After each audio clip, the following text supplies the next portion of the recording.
আসসালামু আলাইকুম। কেমন আছেন সবাই? আশা করি ভালোই আছেন। আজকে রেসিপিটা দেখেই মনে হচ্ছে কি রান্না করব, তাই না? আর আজকে এমন একটা মুরগির মাংস রান্না করব যা রান্না করলে বাসার সবাই প্রশংসার পঞ্চমুখ হয়ে যাবে। আর এটা অনেক মজার খেতে। দেখেন, দেখতেই কত ইয়ামি মনে হচ্ছে। চলুন চলে যাই এফএম কিচেনে। এখন একটা পাত্রে আমি প্রায় আধা কাপ পরিমাণ সয়াবিন তেল নিয়ে নিয়েছি। এখন এতে দিয়ে দিচ্ছি 2 টুকরা দারচিনি, 2টি তেজপাতা এবং 6-7টি ছোট এলাচ এভাবে মাঝখানে একটু আমি ফেড়ে দিয়েছি। এখন এই মশলাটা একটু তেলে 2 মিনিট ভেজে নিব। ভাজার পরে আমি এখানে একটি মুরগি ভালো মতো ধুয়ে পরিষ্কার করে ছোট ছোট টুকরা করে দিয়ে দিলাম।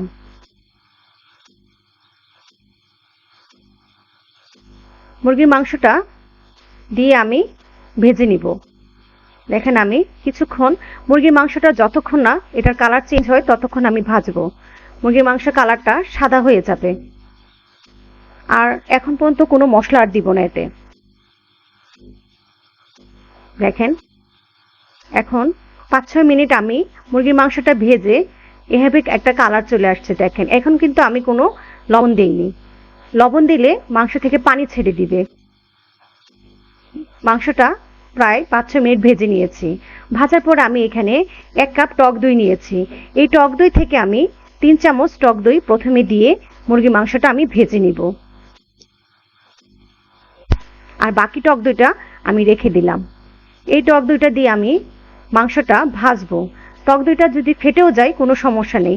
টক দইটা ফেটে গেলে আরও গ্রেভিটা খুব জুসি হয়। এখন যে বাকি টক দইটা আছে সেখানে আমি 1 কাপ পেঁয়াজ বেরেস্তা দিয়ে দিলাম। আর পেঁয়াজ বেরেস্তা না থাকলে আপনারা 3টা পেঁয়াজ বেরেস্তার মতো ভেজে নেবেন। আর এখন দিয়ে দিচ্ছি 1 চামচ রসুন বাটা এবং 1.5 চামচ আদা বাটা এবং 1 চামচ কাশ্মীরি মরিচ গুঁড়া। কাশ্মীরি মরিচ গুঁড়া দিলে কালারটা খুব সুন্দর হয়। দিয়ে দিলাম 1 চামচ রেগুলার মরিচের গুঁড়া, 1/2 চামচ হলুদের গুঁড়া এবং 2 চামচ ধনে গুঁড়া। আর দিয়ে দিচ্ছি 1/2 চামচ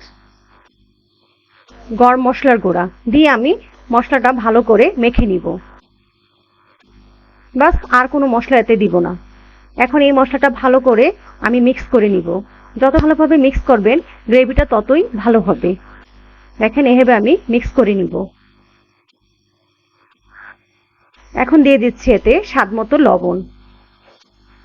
লবণটা দিয়েও আমি আবার ভালোভাবে মিক্স করে নিব। লবণটার জন্য সবটা মশলার সাথে ভালোভাবে মিক্স হয়ে যায়। এভাবে একবার মশলাটা দিয়ে আপনারা মুরগির মাংস রান্না করে দেখতে পারেন, খুব ইয়াম্মি হয়। এখন এই মশলাটা থেকে আমি পুরোটা মশলা দিব না। এখান থেকে আমি প্রথমে 2 চামচ মশলাটা দিয়ে আমি কিছুক্ষণ কষিয়ে নিব। দেখেন, সবটা মশলা কিন্তু একবারে দেয়া যাবে না। এটাই এই মাংসটার টেকনিক। মশলাটা দিতে হবে একটু একটু করে। এই মশলাটা যখন খুব ভালোভাবে কষানো হয়ে যাবে, দেখেন তেলের উপর উঠে এসেছে, তখন আবারও আমি দিয়ে দিচ্ছি এতে 2 চামচ মশলা। এই মশলাটা দিয়েও আবার প্রায় 5-6 মিনিট কষিয়ে নিব। যত কষাবেন ততই মাংসটা খুবই মজা হয়। আর এইটা মুরগিটা দেখেছেন তো কত দেখতে ইয়াম্মি মনে হচ্ছে। আর অন্য কোনো মশলাই যাবে না এতে। খুবই অল্প মশলায় রান্নাটা খুব মজার হয়ে যায়। আর বাকি যে মশলা আছে সেটা আমি সুন্দর করে দিয়ে দিব। এই মশলাটা দিয়ে আমি প্রায় 10 থেকে 15 মিনিট রান্না করে নিব। দেখেন, মাংসটা কষাতে কষাতে কত সুন্দর একটা কালার চলে আসছে। দেখেই মনে হচ্ছে এখনই খেয়ে ফেলি। না, ধৈর্য ধরতে হবে। ধৈর্যের ফল আছে। এখন যখন আমার মাংসটা থেকে তেল ছেড়ে দিবে তখন আমি এটা একটু নেড়ে নিব। দেখেন, আরো কিছুক্ষণ নেড়ে নিলাম। এখন দিয়ে দিচ্ছি এতে 2 কাপ ফুটন্ত গরম পানি। গরম পানিটা দিয়ে আমি দেখেন 1 কাপ প্রথমে দিলাম, দিয়ে মাংসটা একটু নেড়ে নিলাম।